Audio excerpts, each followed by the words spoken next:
But can it be a matter for the NBA alone? Because you suggested initially that even though the Supreme Court didn't have jurisdiction, they should have made a pronouncement. Because you understand, look, you have to, even when you go to court, the court has got to entertain your case. They can't reject your case because they think that you shouldn't be here in the first place. Yes, I was saying that the Supreme Court, even though it declined jurisdiction, exercised what I would call, in the loose parlance, social responsibility by going ahead to make some pronouncement. Yeah, they said very clear that some of these matters that we were bringing before were part of what they decided. There's nowhere they decided in the judgment that certificate of return should be withdrawn from Dr. Andy, or Seladua. They never said so. And they never said also that it should be issued to people who did not contest election. Remember, election had been contested, and then the matter went to tribunal and to the final court, which is the Court of Appeal, and had been decided. So why go back to say that you are still asserting? What right are you asserting? And especially when the Supreme Court has said that you have no right to assert because you emanated from a Congress that is a nullity.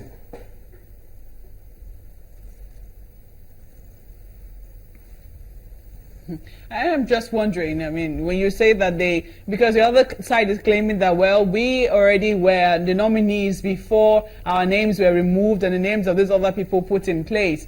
You don't think that they had a point in their arguments? There's no point. You know, when you talk about nullity, it means that it never existed.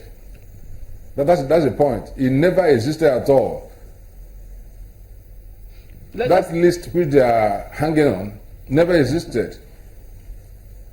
You know what? Because the Supreme Court has said that you cannot conduct primaries. It's for the National Executive Committee to conduct primaries for National Assembly elections.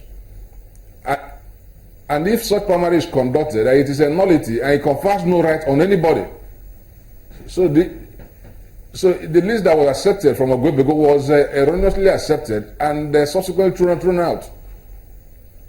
So what relief? And it cannot confer any right on anybody. What relief then would you say that the Supreme Court granted Mr. Oguebego as PDP chair? Yes, you know, prior to the before the matter was instituted before Chukuje at Federal High Court Abuja, there was another proceeding that went on at Port Harcourt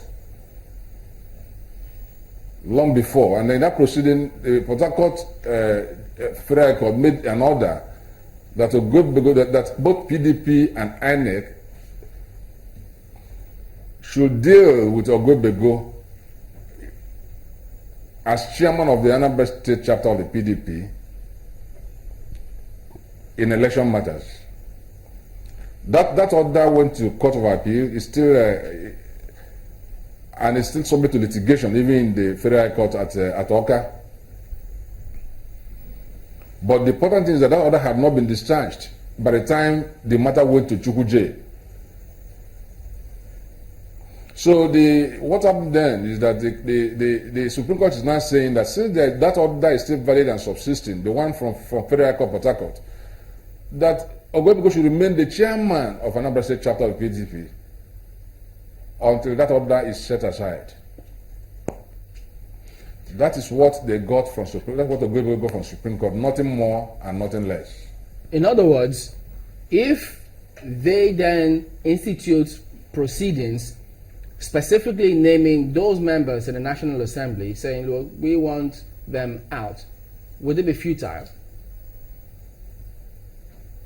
It is, because I see the law is clear. I've done so many cases in Supreme Court, especially the last one we did was Ike Chukwu and Moe. You cannot go to court after election have been conducted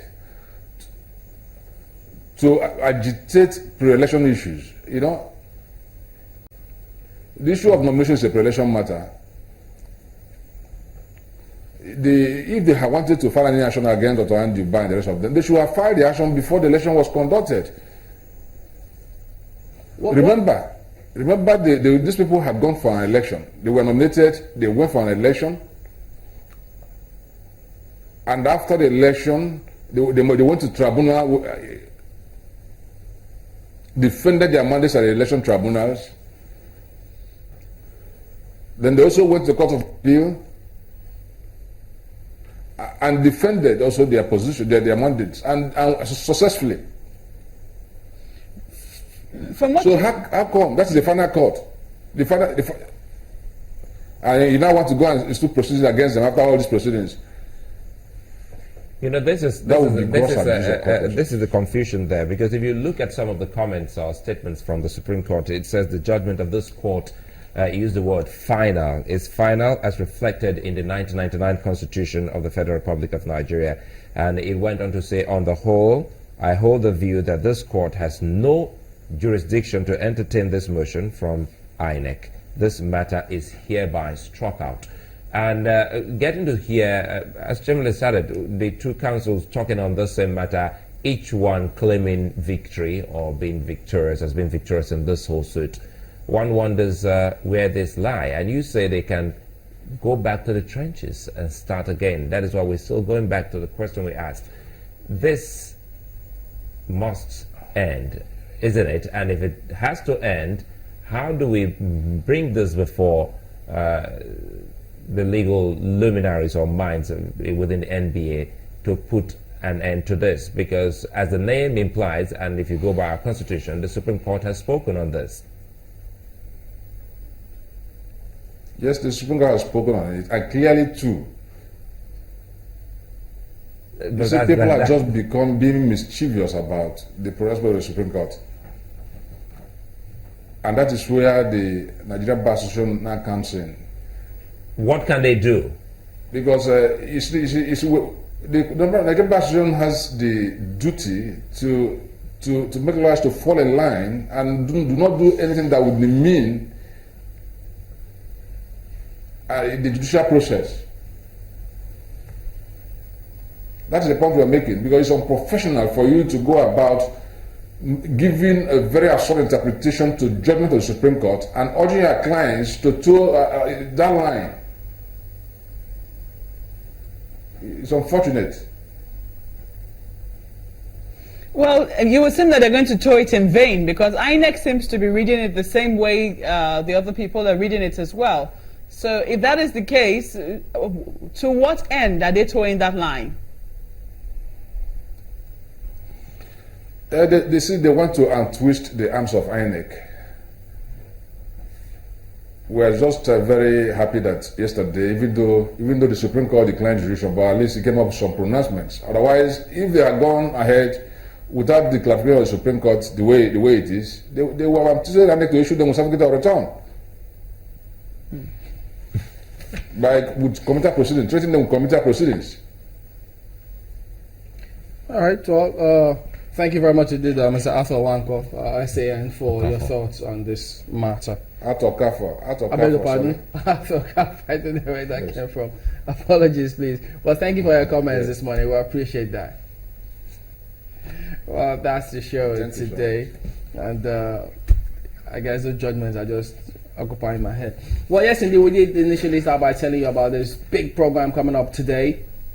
It's Nigeria's largest debt, currencies, and derivatives trading platform called FMDQ OTC Securities Exchange.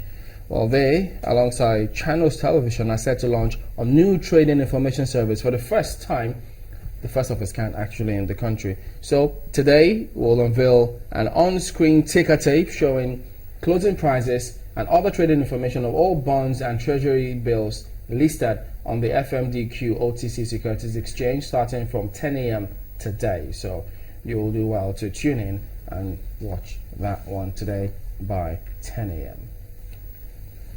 And that's the show today. Thank you very much indeed for watching. We will be back tomorrow. I'm Chamberlain Osol. Thank you. I'm Maokbe Ogun. Many thanks. I'm Sulaiman Alede.